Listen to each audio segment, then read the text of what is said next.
আজকের রক্তদানে মা এসেছে তার মেয়েকে নিয়ে এবং সে প্রথমবার রক্তদান করলেন ভীষণ ভয়ে কাতর হয়ে রক্তদান। ভয় কেটেছে? বছরে কবার দেবে? 3বার দেওয়া যায়? সে যাই হোক, ঠিক আছে।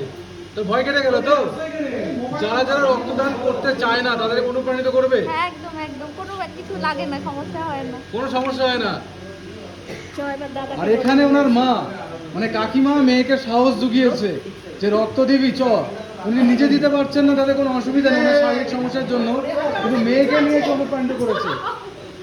তো বলুন, একটু বক্তব্যটা দিন যে আপনার কেমন লাগছে, আপনার মেয়ে আজ রক্তদান করলো এই প্রথম। নিজেকে নিজে খুব ভালো মনে হচ্ছে, নিজেকে খুব গর্ববোধ করছি আমার মেয়ে দিয়েছে। একদম প্রতিটা মায়ের করা উচিত। আজকের অনেকে আছে, অনেক অনেক মা বাবারা আছে যারা বলে যে রক্ত দিবি না, তোর শরীর থেকে রক্ত কমে যাবে, অনেক রকম কথা বলে। না, ওকে অনেক বুঝিয়ে নিয়ে আসছে। একদম, এটা তো করা উচিত। প্রত্যেকটা ঘরের প্রত্যেকটা মাকে, প্রত্যেকটা বাবাকে আমি এখানে দেখছি, প্রত্যেকটা মাই এসেছে রক্ত করার জন্য। ঠিক আছে ভাই, খুব খুশি হলাম আমরা।